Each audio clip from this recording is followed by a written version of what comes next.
Hello, this is Andrew Bennett, and today we shall be reading Huckleberry Finn by Mark Twain. The Adventures of Huckleberry Finn, who was, in fact, Tom Sawyer's comrade.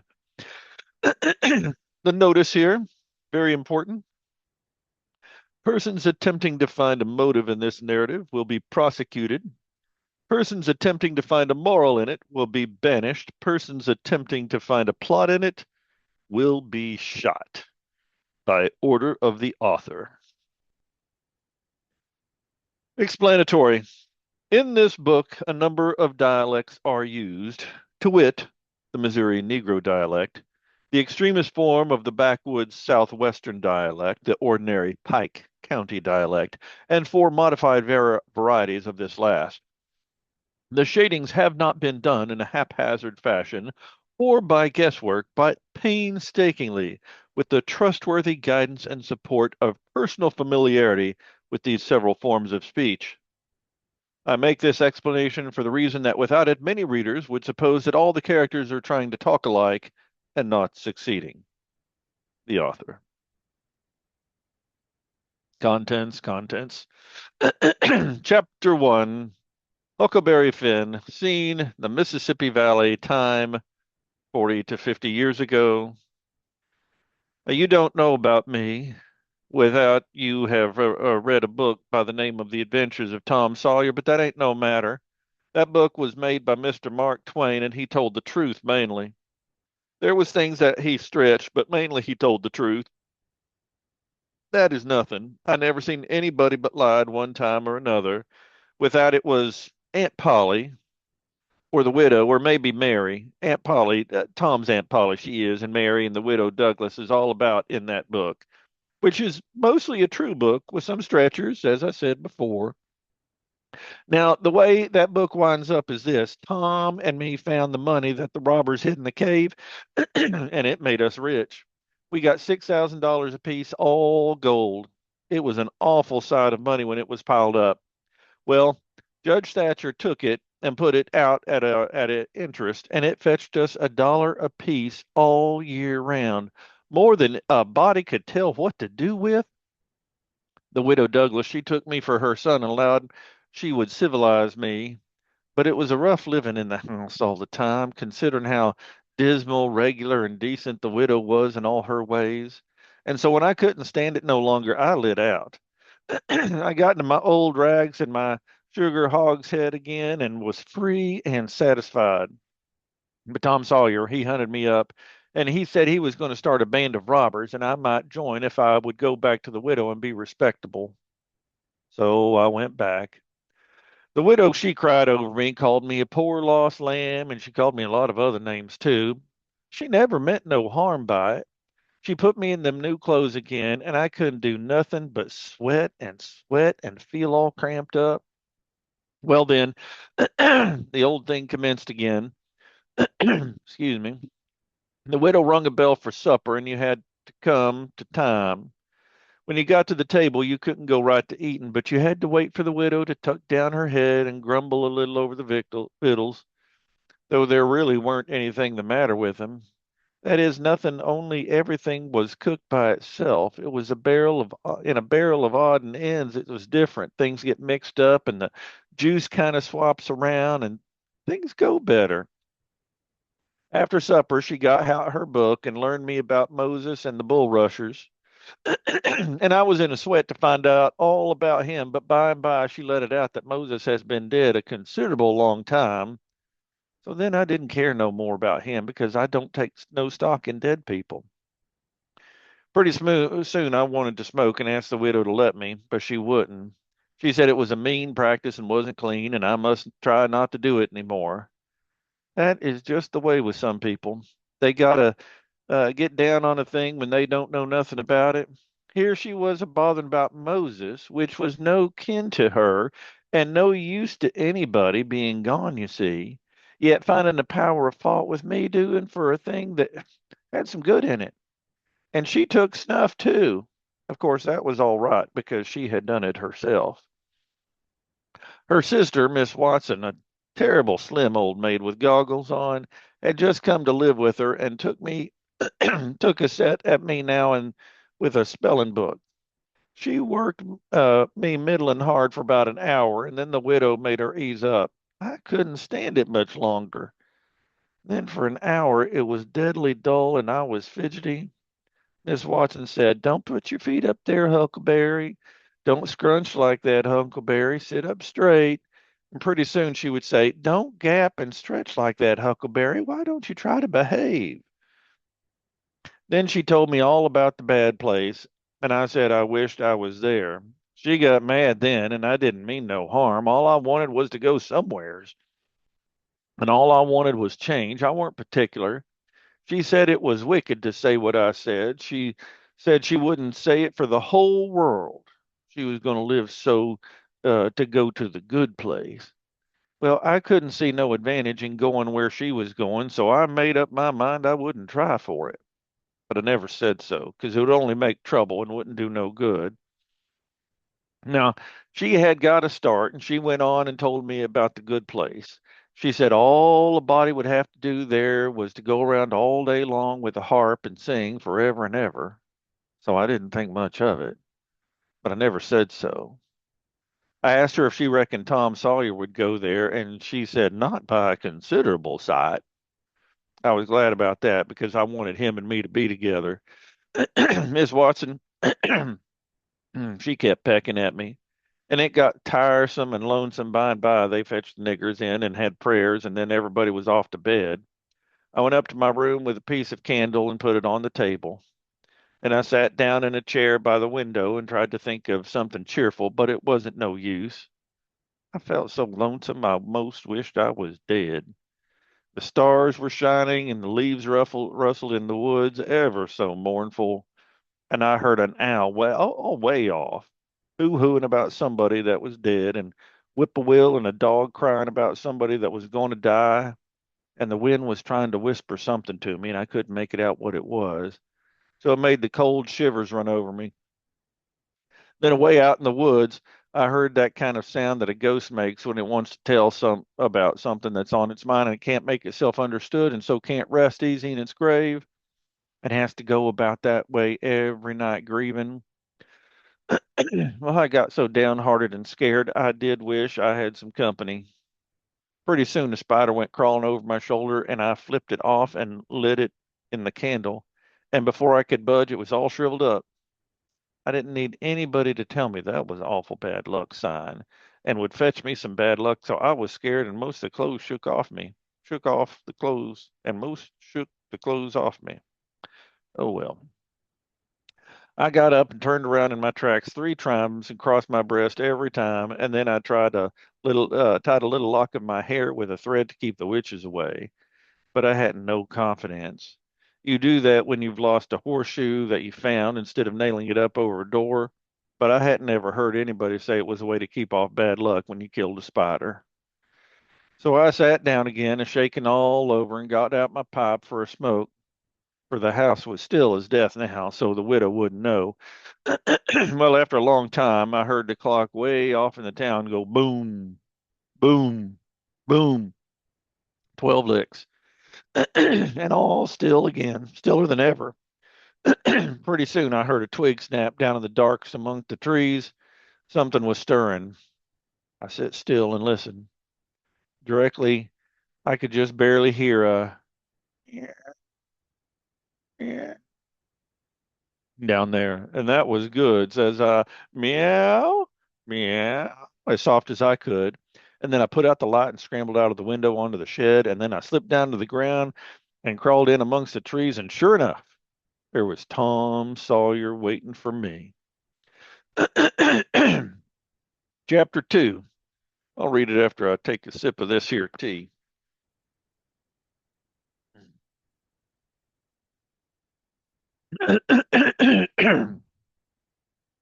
Excuse me. Well, we went tiptoeing along a path amongst the trees back towards the end of the widow's garden, stooping down so as the branches wouldn't scrape our heads. When we was passing the kitchen, I fell over a root and made a noise. We scrouched down and laid still. Miss Watson's big nigger named Jim, was sitting in the kitchen door. We could see him pretty clear because there was a light behind him. He got up and stretched his neck out for a minute listening, and then he says, "Who dare?" He listened some more, and then he came tiptoeing down and stood right between us. We could have touched him nearly. Well, likely it was minutes and minutes that there weren't a sound, and we all there so close together. There was a place on my ankle that got to itching, but I didn't scratch it. And then my ear began to itch, and next my back right between my shoulders. Seemed like I'd die if I did good and scratch. Well, I've noticed that thing plenty of times since. If you are with the quality or at a funeral or trying to get to sleep, you ain't sleepy. If you are anywhere where it won't do for you to scratch, while you will itch all over, upwards, in 1,000 places. Pretty soon, Jim says, "Say, who is you? Where is you? Dog my cats if I didn't hear something." Well, I know what I was going to do. I was going to sit down here and listen till I hears it again. So he sat down on the ground betwixt me and Tom. He leaned back up against his tree, stretched his legs out till one of them almost touched one of mine. Now my nose had begun to itch, and I itched till the tears came into my eyes, but I didn't scratch. Then it began to itch on the inside. Next, I got to itching underneath. I don't know how I was going to sit still. This miserableness went on as much as 6 or 7 minutes, but it seemed a sight longer than that. I was itching in 11 different places now. I reckoned I couldn't stand it more than a minute longer, but I set my teeth hard and got ready to try. Just then, Jim begun to breathe heavy. Next, he began to snore, but then I was pretty soon comfortable again. Tom, he made a sign to me, kind of a little noise with his mouth, and went creeping away on our hands and knees. When we was 10 foot off, Tom whispered to me and wanted to tie Jim to the tree for fun. But I said no, he might wake and make a disturbance, and then they'd want to find out I weren't in. Then Tom said he hadn't got candles enough, but he would slip in the kitchen and get some more. I didn't want to try. I said Jim might wake up and come, but Tom wanted to risk it. So we slid in there and got 3 candles, and Tom laid 5 cents on the table to pay. And then we got out, and I was in a sweat to get away, but nothing would do Tom, but he must crawl to where Jim was on his hands and knees and play something on him. I waited, and it seemed like a good while. Everything was so still and lonesome. As soon as Tom was back, we cut out along the path, round the garden fence, and by fetched up on a steep top of the hill, the other side of the house. Tom said he slipped Jim's hat off his head and hung it on a limb right over him. Jim stirred a little, but he didn't wake.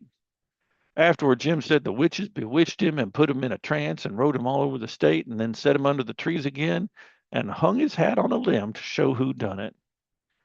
And next time Jim told it, he said they rode him down to New Orleans. And after that, every time he told it, he spread it more and more till by and by, they said they rode him all over the world and tied him most to death, and his back was all over with saddle boils. Jim was monstrous proud about it, and he got so he wouldn't hardly notice other niggas. Niggas would come to miles to hear Jim tell about it, and he was more looked up to than any nigga in the country. Strange niggas would come and stand with their mouths open and look at him all over as if he was a wonder. He's always talking about witches in the dark by a kitchen fire, but whenever he was talking and letting on to know all about such things, Jim would happen in and say, "Huh, what you know about witches?" And they'd corked up and they'd take a back seat. Jim always kept that 5 cent piece around his neck with a string and said it was a charm the devil gave him with his own hands and told him it would cure anybody with it and fetch witches whenever he wanted to just by saying something to it. But he never told what it was he said to it. Come from all around there and give Jim anything they had just for a sight of that 5 cent piece. But they wouldn't touch it because the devil has had his hands on it. Jim was most ruined for a servant because he got stuck up on account of having seen the devil and been rode by witches. Well, when Tom and me got to the edge of the hilltop, we looked away down the village and we could see 3 or 4 lights twinkling, where there was 6 folks maybe, or the stars over us were sparkling so fine, and down by the village was the river, a whole broad mile broad, and awful and still and grand. We went down the hill and found Joe Harper and Ben Rogers and two or three more of the boys hid in the old tanniard. So we unhitched a skiff and pulled down the river 2.5 miles to the big scar on the hillside and went ashore. We went to a clump of bushes and Tom made everybody swear to keep the secret. And then he showed him a hole in the hill, right in the thickest part of the bushes. Then we lit the candles, crawled in on our hands and knees. We went about 200 yards and the cave opened up. Tom poked about amongst the passages and pretty soon ducked under a wall where you wouldn't notice that there was a hole. We went along a narrow place and got into kind of a room, all damp and sweaty and cold, and there we stopped. Tom says, "Now, we'll start this band of robbers and call it Tom Sawyer's Gang. Everybody that wants to join has got to take an oath and write his name in blood." Everybody was willing. So Tom got out a sheet of paper that he wrote an oath on, and it read, it swore every boy to stick to the band and never tell any of its secrets. And if anybody done anything to any boy in the band, whichever boy was ordered to kill that person and his family must do it. And he mustn't eat and he mustn't sleep till he had killed them and hacked a cross in their breasts, which was the sign of the band. And nobody that didn't belong to the band could use that mark. And if he did, he must be sued. And if he done it again, he must be killed. And if anybody that belonged to the band told the secrets, he must have his throat cut and then have his carcass burnt up and the ashes scattered all around and his name blotted off the list with blood and never mentioned again by the gang, but have a curse put on it and be forgot forever. Well, everybody said it was a real beautiful oath and asked Tom if he got it out of his own head. He said some of it, but the rest of it was out of pirate books and robber books, and every gang that was high toned had it. Some thought it would be good to kill the families of the boys that told secrets. Tom said it was a good idea, so he took a pencil and wrote it in. Then Ben Rogers says, "Well, here's Huck Finn. He ain't got no family. What you going to do about him?" "Well, ain't he got a father?" says Tom Sawyer.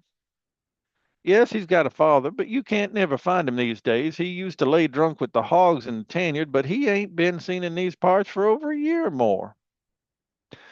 Well, they talked it over and said they was going to rule me out because they said every boy must have a family or somebody to kill, or else it wouldn't be fair and square for the others. Well, nobody could think of anything to do. Everybody was stumped and still. I was most ready to cry, but all at once I thought of a way, so I offered them Miss Watson. They could kill her. Everybody said, "Oh, she'll do. That's all right. Huck can come in." Then they stuck a pin in their fingers to get blood to sign with, and I made my mark on the paper. "Now," says Ben Rogers, "what's the line of business of this gang?" "Nothing but only robbery and murder," Tom said. "But who are we going to rob? Houses or cattle or stuff? Stealing cattle and such things ain't robbery. It's burglary," says Tom Sawyer. "We ain't burglars. That ain't no sort of style. We are highwaymen. We stop stages and carriages on the road with masks on and kill the people and take their watches and money." "Must we always kill the people?" "Oh, it's certainly the best. Some authorities think different, but mostly it's considered best to kill them, except some that you bring to the cave here. Keep them till they're ransomed." "Ransomed? What's that?" "I don't know, but it's what they do. I've seen it in books, and so of course that's what we've got to do. But how can we do it if we don't know what it is?" "Why, blame it all, we've got to do it. Didn't I tell you it's in the books? Do you want to go on doing different things from what's in the books and get things all muddled up?" "Oh, that's very fine to say, Tom Sawyer. But how in the nation are these fellows going to be ransomed if we don't know how to do it to them? That's the thing I want to get at. Now, what do you reckon it is?" "Well, I don't know. But perhaps if we keep them till they're ransomed, it means we keep them till they're dead." "Now, that's something like that'll answer. Why couldn't you said that before? We'll keep them till they're ransomed to death, and a bothersome lot they'll be too, eating up everything and always trying to get loose." "How you talk, Ben Rogers. How can they get loose when there's a guard over them ready to shoot them down if they move a peg?